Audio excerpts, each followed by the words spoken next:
BMS academy में आपका स्वागत है। पिछले सेशन में हमने नल कीवर्ड की जानकारी ली थी। इस सेशन में हम कंस्ट्रेंट से शुरुआत करेंगे। कंस्ट्रेंट्स का एक प्रीव्यू सेशन मैं आपको दे चुका हूं, जिसमें आपने कंस्ट्रेंट्स के बारे में जानकारी ली थी। इस सेशन से हम बारी बारी से सभी कंस्ट्रेंट्स की जानकारी लेने वाले हैं और प्रैक्टिकली देखेंगे किस प्रकार इन कंस्ट्रेंट्स को इम्प्लीमेंट किया जा सकता है। सबसे पहले बात करते हैं नोट नल की। नोट नल एक स्पेसिफिक कीवर्ड है, एक कंस्ट्रेंट के रूप में माइस्क्ल में शामिल है। यदि किसी कॉलम की वैल्यू को आप खाली नहीं छोड़ना चाहते, आप चाहते हैं कुछ ना कुछ उस पर्टिकुलर कॉलम में फीड किया जाए रिकॉर्ड के प्रयोग करने के लिए, तो उस केस में आप उस पर्टिकुलर कॉलम को नोट नल डिफाइन कर सकते हैं। आइए देखते हैं किस प्रकार से हम ऐसा कर सकते हैं।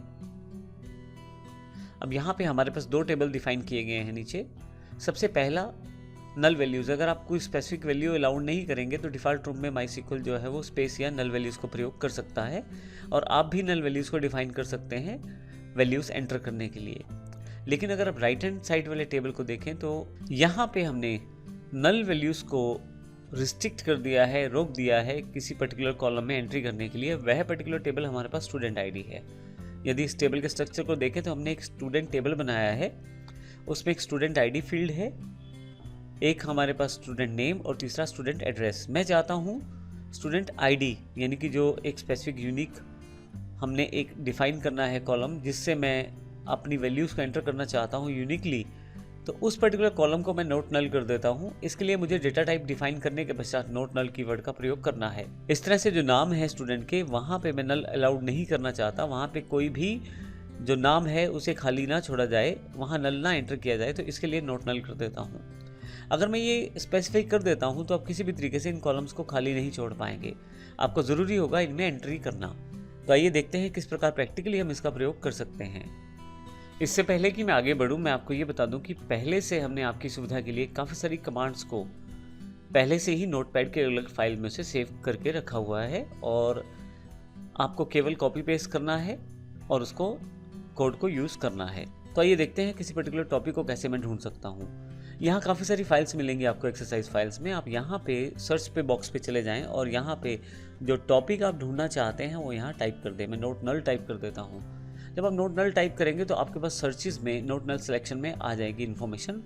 यहाँ से आप आसानी से अपना जो टॉपिक है, जो डिस्कस कर रहे हैं हम टॉपिक, उसको आप डबल क्लिक करके ओपन करके उस फाइल को कमांड को प्रयोग कर सकते हैं। जैसे मुझे अभी नोट नल का प्रयोग करना है तो मैं डबल क्लिक करता हूँ। मेरे पास यहाँ पूरी इन्फॉर्मेशन अवेलेबल रहेगी, जैसे टेबल किस तरह से बनाना है, और उसमें रिकॉर्ड का एग्जाम्पल भी दिया जाएगा किस प्रकार से आप रिकॉर्ड एंटर कर सकते हो। तो आइए देखते हैं किस प्रकार से इसे प्रयोग कर सकते हैं हम यहाँ पे। सबसे पहले मैं एक टेबल बना लेता हूँ, तो यहाँ से मैं इसको कंट्रोल-C कर लेता हूँ। वापस अपने क्वेरी बॉक्स पे SQL में यहाँ से मैं कंट्रोल-V कर देता हूँ इसे, और आप देखें इस टेबल में है क्या एग्जैक्टली। टेबल का नाम स्टूडेंट है। दो फील्ड हम यहाँ पे बनाने जा रहे हैं, एक स्टूडेंट एडमिशन आईडी है और एक स्टूडेंट रोल नंबर है। हालांकि यूनिक को अभी मुझे डिस्कस नहीं करना, तो मैं इसको यहाँ से हटा देता हूँ। अभी केवल मेरे पास दो चीज़ें हैं, आईडी और रोल नंबर।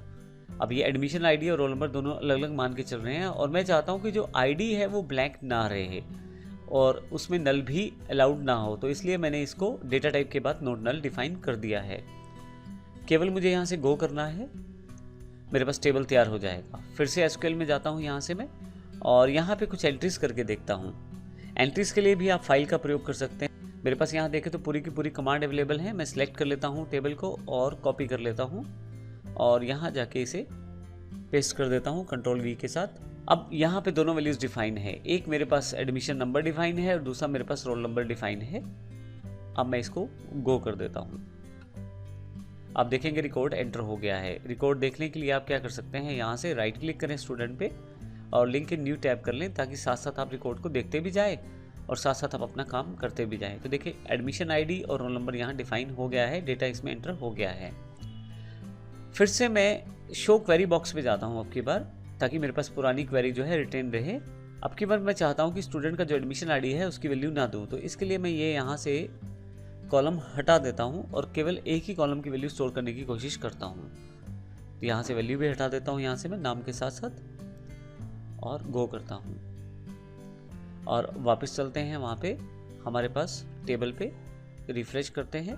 अब आप देखें इसमें 0 डिफाइन हुआ है यहाँ डिफ़ॉल्ट रूम में, नल नहीं है लेकिन तो इस तरह से आपने नोट नल के द्वारा ये स्पेसिफाई कर दिया है कि किसी भी तरीके से यहाँ जो इन्फॉर्मेशन है वो ब्लैंक ना रहे, और इस तरह से आप नोट नल का प्रयोग कर सकते हैं अपने डेटा टेबल्स में।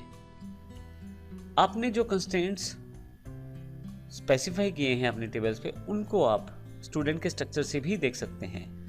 इसके लिए मैं स्टूडेंट को राइट क्लिक करके न्यू टैब में ओपन कर लेता हूं और यहां से स्ट्रक्चर पे क्लिक कर देता हूं।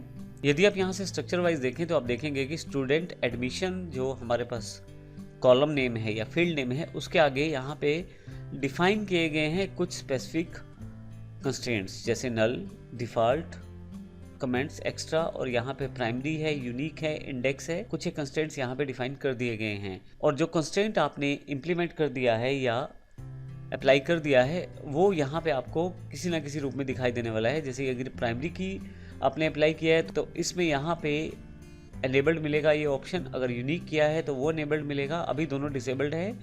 और नल, क्योंकि हमने इस पूरे सेगमेंट में नोट नल अप्लाई किया है तो यहाँ यदि आप देखें नल के नीचे लिखा आ रहा है नो, यानी कि आप नल को आप यहाँ पे एंटर नहीं कर पाएंगे। जबकि दूसरा जो टेबल है उसमें यस है, क्योंकि आप डिफ़ॉल्ट रूप में अगर यहाँ कोई वैल्यू नहीं देंगे तो वहाँ पे नल एंटर हो जाएगा। तो यहाँ इस बात का ध्यान रखिएगा, आप यहाँ से विजुअली भी देख सकते हैं कौन से आपके पास कंस्ट्रेंट्स एनेबल्ड हैं, कौन से डिसेबल्ड हैं। अगले सेशन में हम यूनिक की बात करेंगे, किस प्रकार से हम अपनी वैल्यूज़ को यूनिक डिफाइन कर सकते हैं, यानी कि एक रो को दूसरी रो से बिल्कुल अलग कर सकते हैं एक पर्टिकुलर फील्ड के यूज़ द्वारा। धन्यवाद।